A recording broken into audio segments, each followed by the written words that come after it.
Hey Hebrew fans, this is Todd, and I got some news that I first saw this morning, and I was really excited to make this video and show you, but I first had to go to work. Then after work, I got busy doing stuff. My wife and I had dinner and watched a show, and then I realized, man, I didn't make that video yet. So here it is. I went to Big Bad Toy Store this morning, and I saw they had 2000X cartoon collection figures for sale on there. I'm like, oh, I gotta make a video about that. And so I'm making this video now late at night. You'll see it tomorrow, actually, after I finish editing it and putting it on there. But anyway, here it is. And let me go and slide this over so you guys can see both me and the screen. And you can see they got some figures here on here. And this is going to be really cool because it's, like I said, 2000X. As you guys know, I love the 2000X cartoon. I'm not a huge fan of these particular figures, but I am 2000X. But let's go ahead and break it down and look at these. So, first off, we have Clawful the Awful. Let's go ahead and click on Clawful and take a look at him. And there is Clawful. Let me slide this over some more so it makes it bigger. Bump, there we go. And where is that cutting point? There it is. And you can see Clawful's got that one giant meaty claw. And then he has his other small claw. And so, yeah, it's kind of a cool figure. Now, he is extra wide, but I don't know if he's extra tall or not. You know, if you read through the description, it doesn't let you know if it is actually a taller figure or a shorter figure. This is for the 5.5-inch line, which we're seeing now is actually taller than that because they made these taller than the original Origins. But you can see he's got the 2000X vibe going on. They do have two pictures. The other picture is just more of the same, just shrunk down a little bit. So they didn't give us any box art or anything else. So it's pretty much what we see is all we're going to get out of this figure. This one is a little more expensive. It is $23.99. So it's not as inexpensive as we normally see. So let's go back and let's take a look at the next one is Prince Adam. Prince Adam 2002. Now this Prince Adam is really cool in the fact that he looks different than He-Man. We saw in the 80s cartoon, he looked the same. In fact, it was funny. I was watching Into the Abyss with my granddaughter because she likes Pookie. And as we're watching it, it's her first He-Man cartoon ever seeing, her first exposure to it. And she sees He-Man and she goes, he punched me, because he goes, whoom, with his fist, you know, at the beginning of the cartoon. I said, no, he's just punching the screen. He's not punching you. And so then, as we're watching it, she kind of knows who He-Man is, but doesn't know who Prince Adam is. So then she sees Prince Adam laying around, you know, not doing nothing, you know, as Tito's trying to motivate him. And I told her that's Prince Adam. And she goes, no, that's He-Man. I said, no, it's Prince Adam. You can see it's Prince Adam. His hair is a different color, and he's lighter in skin, and he has different clothes on. And she would not accept the fact that this is not He-Man. And so it's kind of funny because we always act like, of course, they look different, so how come Tila can't tell and everything else? Well, my granddaughter, who's only just turned barely 5, is so sure that Prince Adam is He-Man, or their first cartoon, and she goes, no, he's going to turn into He-Man or change his clothes, or she didn't know how it was going to happen, but sure enough, she knew it was the same guy and had no reservation that it was not. And so that's why 2000X, he actually looks different. You know, it's because, I mean, it was just so funny. This 5-year-old girl, she knew this is the same guy. It's obvious, Grandpa. You're crazy. So here is Prince Adam. And this one, you can tell, actually looks way different than He-Man, which makes a lot of sense. In fact, this one's kind of more of the Shazam kind of thing, because he's a 16-year-old kid in this episode. He just turned 16. It was his birthday. And when he transforms into He-Man, he turns into a 28-year-old guy. So we're talking 12 years older. So, you know, you can see that he's obviously going to look a lot different as a 28-year-old as opposed to a 16-year-old kid. Now, this figure here, it goes for $19.99. So not as much as Clawful. It's the standard figure price. And you can see there is Prince Adam. And one thing that is kind of stinks about this figure is he does not come with his sword. No sword. And we saw a 2000X cartoon that there was his sword was actually smaller and fold up a little more. And then when he pulled it out, it would open on the sides, and then it would rotate. So it had, you know, all the 4 spikes coming out to really suck in that electricity to turn him into He-Man.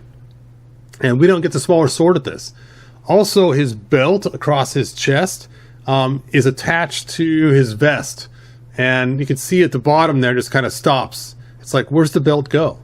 You know, before it used to hang down lower and actually go across, you know, lower on his chest. I think it might even hook to his belt. I can't remember. But it did definitely go lower. So those are my 2 disappointments, is the way the belt looks and no sword with this figure. All right, let's go ahead and go back to our list. And next we have Skeletor 2000X. Now, for those who don't know, 2000X represents the year 2002 and the year 2003. And it was actually coined by a fan, not coined by Mattel or any company. A fan on He-Man.org actually came up with it to replace the sayings. Before we started, say 2002, 2003 with a dash, and he's like, just 2000X. Now, there was commemorative figures released in 2000, 2001, which is not part of this collection. All right, so here we have Skeletor, and he does look pretty cool. Now, his jaw's pretty wide, but we saw in the cartoon it was. Now, the fangs, sometimes he had fangs, sometimes he didn't, depends on the episode. And so that's always one of the things. Now, one thing that's cool about this figure is he comes with a plethora of accessories in comparison to the other figures. He has his Havoc staff, and his sword actually splits into 2 halves. So he has both halves of his swords. So that is kind of cool too. So in this case, you get 3 accessories, but really it's 2 because they combine together. Now, it's weird as they give him his action feature of his sword, having 2 swords that becomes 1. But with He-Man, his sword didn't transform and turn at the top to make the 4 points coming out. So it's kind of weird that they gave him extra, but they didn't give any extra to He-Man when we saw that. All right, and there is his accessories. All right, let's go ahead and go back and look at the last figure. The last figure here is Zodak. Now, I want you to notice this is Zodak with a C. Notice the last letter is a C, which I think is an error. Because when 2000X came out, we had Zodak with a K was this character. Zodak with a C was the Zodak from the 1980s. Now, I have an Excel spreadsheet here that I have of all the characters. And I sorted these by 2000X. And as you saw at the bottom of my list, in the Z's, we have Zodak. Let me slide this over. I know I'm probably blocking the view. There we go. Zodak with a K came out in 2003. Dun dun dun. Let me go and change this to the other collection, the Masters of the Universe collection. There it is. And in the Moto brand, we can see, slide down here, we got Zodak with a C.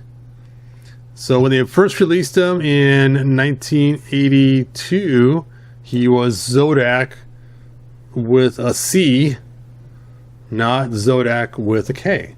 So this character here should be Zodak with a K, not with a C.